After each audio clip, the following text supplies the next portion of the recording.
தர்மபுரி மாவட்டம் பாப்பரப்பட்டியில் தமிழக வெற்றிக் கழகம் சார்பில் 10ஆம் வகுப்பு மற்றும் 12ஆம் வகுப்பு பொதுத் தேர்வில் அதிக மதிப்பெண் பெற்ற மாணவர்களுக்கு தளபதி விஜய் கல்வி விருது வழங்கும் விழா பேரூராட்சி செயலாளர் ரமேஷ் தலைமையில் நடைபெற்றது. மேலும் இந்த நிகழ்ச்சியில் மேற்கு மாவட்ட இணை செயலாளர் வீரமணி, பாலக்கோடு ஒன்றிய செயலாளர் குமார் மற்றும் மாணவ மாணவிகளின் பெற்றோர் என ஏராளமானோர் கலந்து கொண்டனர்.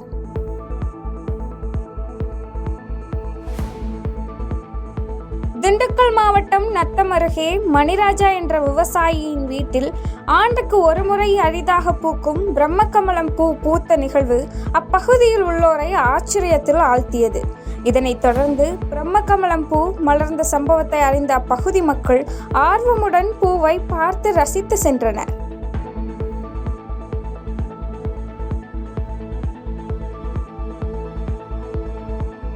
நீலகிரி மாவட்டம் உதகையில் உள்ள அரசு மேல்நிலைப்பள்ளி மாணவர்களுக்கு பாட புத்தகங்கள், நோட்டுகள், பள்ளி சீருடைகளை மாவட்ட ஆட்சித்தலைவர் லட்சுமி பவ்யா தன்னிரு வழங்கினார்.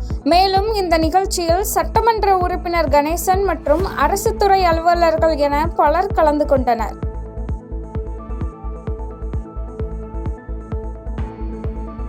திருவண்ணாமலை மாவட்டத்தில் மங்களம் அரசினர் மேல்நிலைப் பள்ளியில் மாணவர்களுக்கு விலையில்லா பாட புத்தகங்கள் மற்றும் சீருடைகள் வழங்கும் நிகழ்வு பள்ளி தலைமை ஆசிரியை சசிகலை குமாரி தலைமையில் நடைபெற்றது.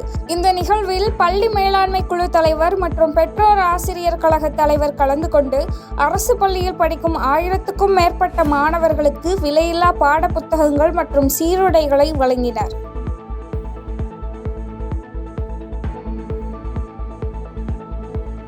விழுப்புரம் மாவட்டத்தில் உள்ள அனைத்து அரசு பள்ளிகளுக்கும் விலையில்லா பாட புத்தகங்கள் மற்றும் நோட்டுகள் வழங்கும் நிகழ்வு அரசு மகளிர் மாதிரி மேல்நிலைப் பள்ளியில் சட்டமன்ற உறுப்பினர் லட்சுமணன் தலைமையில் நடைபெற்றது. இந்நிகழ்ச்சியில் பள்ளி தலைமை ஆசிரியர் மற்றும் ஆசிரியர்கள் கலந்து கொண்ட நிலையில் மாணவர்கள் தமிழக அரசின் விலையில்லா நோட்டு புத்தகங்களை பெற்று சென்றனர். கடலூர் மாவட்டம் வேம்பூர் அருகே ஒரே நாளில் 3 கடைகளில் மர்ம நபர் கொள்ளையடித்த சம்பவம் தொடர்பாக ஆவட்டி கல்லூரி வியாபாரிகள் சங்கம் சார்பில் ராமநத்தம் காவல் நிலையத்தில் புகார் மனு அளித்தனர். இதனைத் தொடர்ந்து சிசிடிவி காட்சிகளின் அடிப்படையில் இருசன் என்பவரை கைது செய்த ராமநத்தம் போலீசார் அவரிடம் இருந்த பணத்தினை பறிமுதல் செய்து விசாரணை மேற்கொண்டு வருகின்றனர்.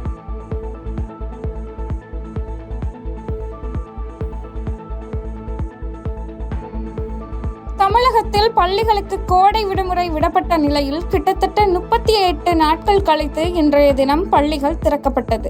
இதனைத் தொடர்ந்து செங்கல்பட்டு மாவட்டம் திருக்கழுக்குன்றம் அரசு பெண்கள் மேல்நிலைப் பள்ளியில் சீருடையுடன் நோட்டு புத்தகங்கள் வழங்கும் நிகழ்ச்சியில் திருப்போரூர் சட்டமன்ற உறுப்பினர் SS பாலாஜி மற்றும் தலைமை பொதுக்குழு உறுப்பினருமான வி தமிழ்மணி ஆகியோர் கலந்து கொண்டு மாணவ மாணவியருக்கு நோட்டு புத்தகம், சீருடைகளை வழங்கி வாழ்த்து தெரிவித்தனர்.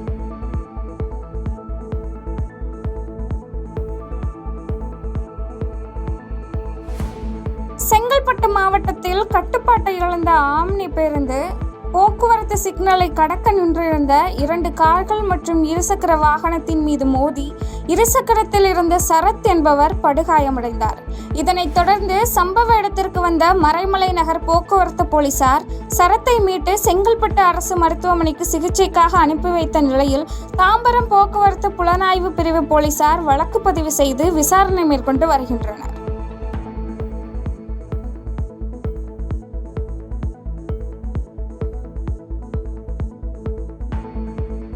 நெல்லை மாவட்டம் சேரன் மகாதேவி அருகே கையில் செல்போனுடன் குளத்தில் மூழ்கிய பீகாரை சேர்ந்த நிவின்குமார் என்ற வாலிபர் உயிரிழந்த சம்பவம் அப்பகுதியில் பரபரப்பை ஏற்படுத்தியுள்ளது. இதனைத் தொடர்ந்து சம்பவ இடத்திற்கு வந்த தீயணைப்புத் துறையினர் நிவின்குமாரை சடலமாக மீட்டு சேரன் மகாதேவி அரசு மருத்துவமனைக்கு பிரேத பரிசோதனைக்காக அனுப்பி வைத்த நிலையில் சேரன் மகாதேவி போலீசார் வழக்கு பதிவு செய்து விசாரணை நடத்தி வருகின்றனர்.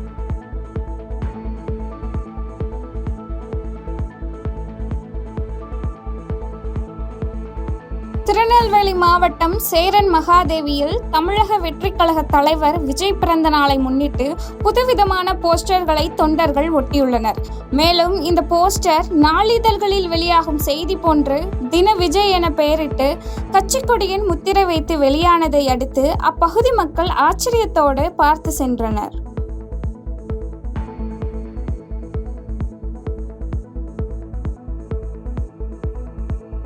திருச்சி மாவட்டத்தில் தட்டச்சு தேர்வினை கணினிக்கு மாற்றும் முடிவினை அரசு கைவிட வேண்டும் என தமிழ்நாடு வணிகவியல் பள்ளி சங்க மாநில தொடர்பு அலுவலர் ரவிச்சந்திரன் தலைமையில் டைப்ரைட்டிங் இன்ஸ்டிடியூட் உரிமையாளர்கள் கலெக்டரிடம் கோரிக்கை மனு அளித்தனர். மேலும் அந்த மனுவில் தட்டச்சு தேர்வினை தட்டச்சு எந்திரங்கள் மூலமாக மட்டுமே தொழில்நுட்ப கல்வி இயக்ககம் நடத்த வேண்டும் என அரசுக்கு கோரிக்கை விடுத்துள்ளனர்.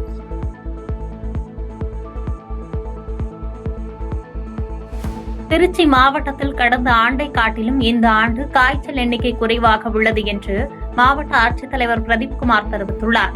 திருச்சி மரக்கடை பகுதியில் உள்ள அரசு சையது முர்துசா தகைசால் மேல்நிலைப் பள்ளியில் மாணவிகளுக்கு பாட புத்தகங்கள், சீருடைகள் உள்ளிட்டவற்றை வழங்கிய பின்னர் செய்தியாளர்களுக்கு பேட்டியளித்த மாவட்ட ஆட்சித்தலைவர், திருச்சி மாவட்டத்தில் 5 பேருக்கு கொரோனா பாதிப்பு உறுதி செய்யப்பட்ட நிலையில் அனைவரும் நலமுடன் உள்ளதாக தெரிவித்தார்.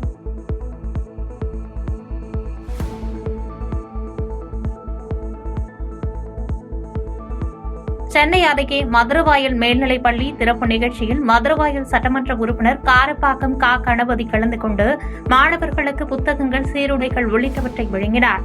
முதல் நாள் பள்ளி திறக்கப்பட்டதால் மாணவர்களும் ஆர்வத்துடன் பள்ளிக்கு வருகை தந்த நிலையில் மாணவர்களை உற்சாகப்படுத்தும் வகையில் இனிப்புகளை வழங்கி சட்டமன்ற உறுப்பினர் வரவேற்றார்.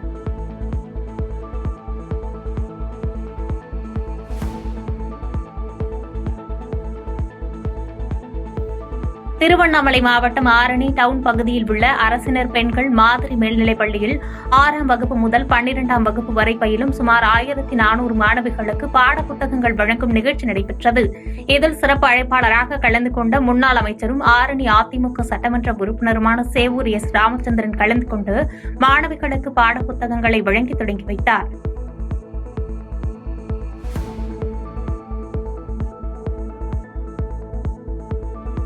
திருவாரூர் மாவட்டத்தில் கடந்த ஆண்டு சம்பா பருவத்தில் 4,64,489 மெட்ரிக் நெல் கொள்முதல் செய்யப்பட்ட நிலையில் இந்த ஆண்டு அதற்கு கூடுதலாக 57,114 மெட்ரிக் டன் கொள்முதல் செய்யப்பட்டுள்ளதாக மாவட்ட ஆட்சித்தலைவர் மோகனச்சந்திரன் தகவல் தெரிவித்துள்ளார்.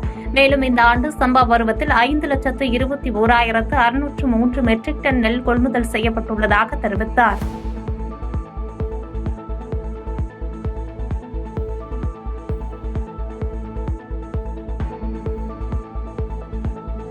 நாமக்கல் மாவட்டம் ராசிபுரம் அரசு மேல்நிலைப் பள்ளியில் மாணவிகளுக்கு புதிய பாடக புத்தகம் வழங்கும் நிகழ்ச்சி மாவட்ட ஆட்சித்தலைவர் உமா தலைமையில் நடைபெற்றது.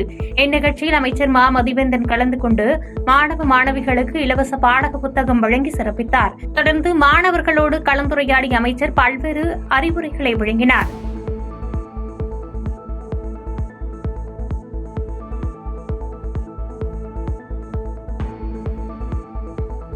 விருதுநகர் மாவட்டம் அருப்புக்கோட்டை பஜார் பகுதியில் நடந்து சென்ற முதியவர் மீது பின்னால் வந்த ஆம்னி வேன் மோதி விபத்து தொடர்பான சிசிடிவி காட்சிகள் வெளியாகி பரபரப்பை ஏற்படுத்தியுள்ளது.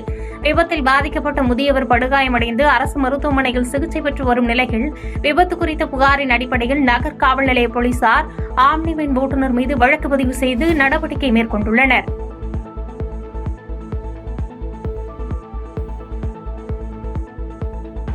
காஞ்சிபுரம் அடுத்த தாமல் அரசு மேல்நிலைப் பள்ளியில் பயிலும் மாணவிகளுக்கு விலையில்லா கல்வி பொருட்களை தமிழக கைத்தறி துணிநூல் துறை அமைச்சர் காந்தி வழங்கினார். இதில் 4,57,415 பாடக புத்தகங்களும் 7,66,856 நோட்டு புத்தகங்களும் வழங்கப்பட்டதாக கல்வித்துறை சார்பில் தெரிவிக்கப்பட்டுள்ளது. இந்நிகழ்வில் மாவட்ட ஆட்சித்தலைவர் கலைச்செல்வி, MP செல்வம், சட்டமன்ற உறுப்பினர் எழிலரசன், முதன்மை கல்வி அலுவலர் வெற்றி செல்வி உள்ளிட்ட பலர் கலந்து கொண்டு சிறப்பித்தனர்.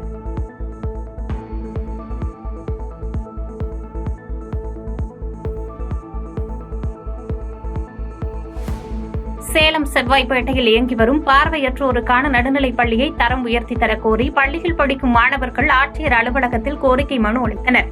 கடந்த 25 ஆண்டுகளாக மாற்றுத்திறனாளி நல ஆணையத்தின் மூலமாக பள்ளியை தரம் உயர்த்த கோரி இந்த பள்ளியில் படிக்கும் பல்வேறு மாணவர்கள் கோரிக்கை வைத்து வருவதாக வேதனை தெரிவித்ததோடு கடந்த 25 ஆண்டுகளாக மாற்றுத்திறனாளி நல ஆணையத்தின் மூலமாக பள்ளியை தரம் உயர்த்த கோரி இந்த பள்ளியில் பயின்ற மாணவர்கள் கோரிக்கை வைத்து வருவதாக வேதனை தெரிவித்ததோடு இந்த ஆண்டாவது தரம் உயர்த்தி இதே பள்ளியில் 9ஆம் வகுப்பு 10ஆம் வகுப்பு படிக்க நடவடிக்கை எடுக்க வேண்டும் என்று தெரிவித்தனர்.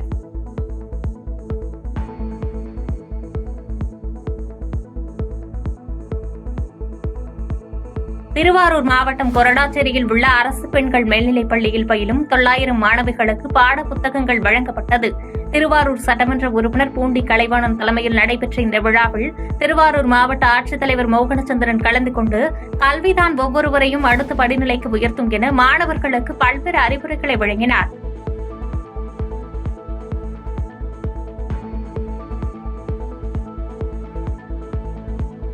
மதுரை மாவட்டம் உசிலம்பட்டியில் உரிய அனுமதியின்றி வீட்டில் பதுக்கி வைக்கப்பட்டிருந்த 8 லட்சம் மதிப்பிலான பட்டாசுகளை உசிலம்பட்டி டிஎஸ்பி சந்திரசேகரன் தலைமையிலான போலீசார் பறிமுதல் செய்தனர். தொடர்ந்து வீட்டில் பட்டாசுகளை பதுக்கி வைத்திருந்த பாண்டீஸ்வரி என்ற பெண்ணிடம் நடத்திய விசாரணையில் சட்டவிரோதமாக அவர் பட்டாசுகள் விற்பனை செய்து வந்தது தெரியவந்துள்ளது.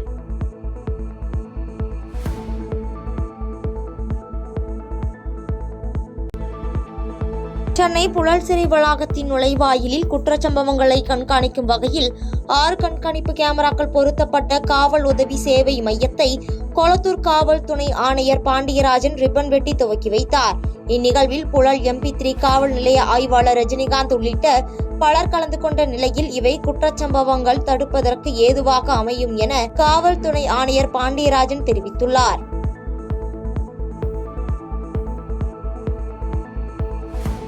சென்னை திருவொற்றியூர், வண்ணாரப்பேட்டை, கொருக்குப்பேட்டை, ராயபுரம், எண்ணூர், மணலி உள்ளிட்ட பகுதிகளில் கோடை விடுமுறை முடிந்து அரசு உதவி பெறும் பள்ளிகள் மற்றும் தனியார் பள்ளிகள் இன்று திறக்கப்பட்டது.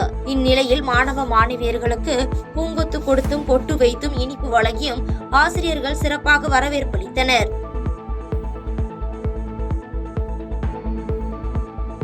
தமிழ்நாடு முழுவதும் கோடை விடுமுறை முடிந்து இன்று பள்ளிகள் திறக்கப்பட்ட நிலையில் புதுக்கோட்டை மாநகராட்சி நடுநிலைப் பள்ளிக்கு வருகை தந்த மாணவர்களுக்கு ஆசிரியர்கள் குடை கொடுத்தும் மலர் தூவியும் சமாதான புறாக்களை பறக்கவிட்டும் உற்சாக வரவேற்பளித்தனர். இதில் தலைமை ஆசிரியர், ஆசிரியர்கள், மாணவ மாணவிகள் உட்பட பலர் கலந்து கொண்டனர்.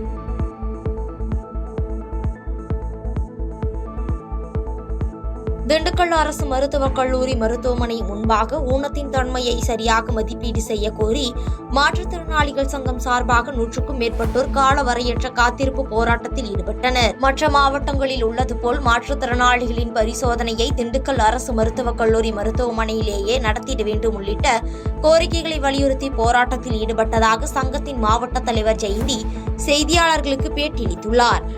எங்களுடைய முகாம்களை முதல் சபா 3வது சபா அங்க நடக்கிறது மாற்றுத்திறனாளி அலுவலகத்துல நடக்கிறத நிப்பாட்டிட்டு எல்லா மாவட்டங்கள்லயும் அந்தந்த மருத்துவமனைகள்ல தான் முகாம் நடக்குது.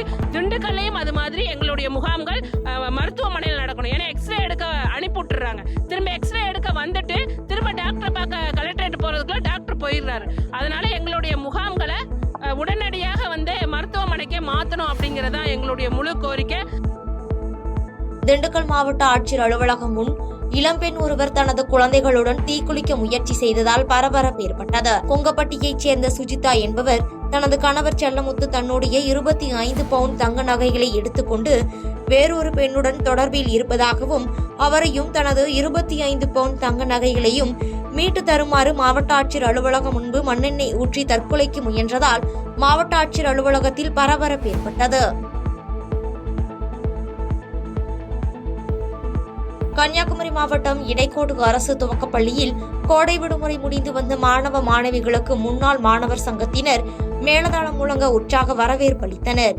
இந்நிகழ்ச்சியில் கன்னியாகுமரி மாவட்ட காவல்துறை கண்காணிப்பாளர் ஸ்டாலின் கலந்து கொண்ட பின் செய்தியாளர்களை சந்தித்த அவர், கன்னியாகுமரி மாவட்டத்தில் போதைப் பொருள் கண்காணிப்பு தீவிரமாக நடவடிக்கை எடுக்கப்பட்டு வருகிறது என்று தெரிவித்துள்ளார். கன்னியாகுமரி மாவட்டத்தை பொறுத்தவரைக்கும் போதைப்பொருள் சார்பாக போதைப்பொருள் ஒழிப்பு தொடர்பு சார்பாக பல்வேறு நடவடிக்கைகளை எடுத்து வருகிறோம். இதுவரை 210 மேற்பட்ட குற்றவாளிகளை கைது செய்திருக்கோம். 100க்கும் மேற்பட்ட வழக்குகளில் 100 கிலோகிராம் மேற்பட்ட கஞ்சா பொருட்களை பறிமுதல் செய்திருக்கிறோம். பெற்றோர்களுக்கும் மாணவர்களுக்கும் கன்னியாகுமரி மாவட்ட காவல்துறை சார்பாக நாங்கள் சொல்வது என்னவென்றால் போதை யாரும் பயன்படுத்த வேண்டாம். தமிழகத்தில் அறநிலைத்துறை கட்டுப்பாட்டில் வரும் முக்கிய கோவில்களில் தமிழக அரசு அறிவிப்பின்படி இன்று முதல் 5 வயது உட்பட்ட குழந்தைகளுக்கு இலவசமாக பசும்பால் வழங்கும் திட்டம் அறிமுகம் செய்யப்பட்டுள்ளது. அந்த வகையில் கோவை மாவட்டம் ஆனைமலை மாசாணியம்மன் கோயிலில் பசும்பால் வழங்கும் திட்டத்தை பொள்ளாச்சி பாராளுமன்ற உறுப்பினர் ஈஸ்வரசாமி துவக்கி வைத்தார். நாமக்கல் மாவட்டத்தில் அரசு புறம்போக்கு நிலத்தில் உள்ள ஆக்கிரமிப்பை அகற்றக் கோரி பாடை கட்டி மனு அளிக்க வந்த நபரை காவல்துறையினர் தடுத்து நிறுத்தியதால் பரபரப்பு ஏற்பட்டது. மேலப்பட்டியைச் சேர்ந்த பழனிவேல் என்பவர் புதுப்பட்டி ஊராட்சியில் அரசு புறம்போக்கு நிலத்தில் உள்ள ஆக்கிரமிப்பு நிலத்தை அகற்றக் கோரி பலமுறை மனு அளித்தும் அரசு அதிகாரிகள் கண்டுகொள்ளாததால் பாடை கட்டி மனு அளிக்க வந்துள்ளதாகவும் இதுகுறித்து அதிகாரிகள் நடவடிக்கை எடுக்க வேண்டும் என கோரிக்கை விடுத்து செய்தியாளர்களுக்கு பேட்டியளித்துள்ளார். 905/8 நடபாதையை ஆக்கிரமிப்பு பண்ணியிருக்கிறதா 24/7/2023 மனு கொடுத்தோம். அன்னையிலிருந்து 2025 வரைக்கும் மனு கொடுத்துக்கிட்டே இருக்கிறோம். ஆக்கிரமிப்பு எடுக்க சொல்லி மாவட்ட ஆட்சியர் அவர்களும் டிஆர்ஓ அவர்களும் உத்தரவிட்டோம். மோகனர் வட்டார வளர்ச்சி அலுவலரும் வட்டாட்சியர் அவர்களும் வேணும்னே காலதாமதம் பண்ணிக்கிட்டு எடுக்க மாட்டேங்கிறாங்க. எங்களுக்கு வீட்டுக்கு போறதுக்கு வழி இல்லாம நாங்க தவிச்சுக்கிட்டு இருக்கிறோம். திருப்பத்தூர் மாவட்டம் அனேரி கிராமத்தில் உள்ள ஊராட்சி ஒன்றிய நடுநிலைப்பள்ளிக்கு பள்ளி மாணவர்களை ஊராட்சி மன்ற தலைவர் பிரேமலதா சிவா தலைமையில் சீர்வரிசை மற்றும் மேளதாளம் முழங்க மாணவர்களுக்கு மாலை அணிவித்து சிறப்பான வரவேற்பு அளிக்கப்பட்டது. இந்த நிகழ்வில் தலைமை ஆசிரியர் வனிதா, காவல்துறை உதவி ஆய்வாளர் ரூபி, ஊர் பொதுமக்கள், உள்ளாட்சி பிரதிநிதிகள் உட்பட பலர் கலந்து கொண்டனர்.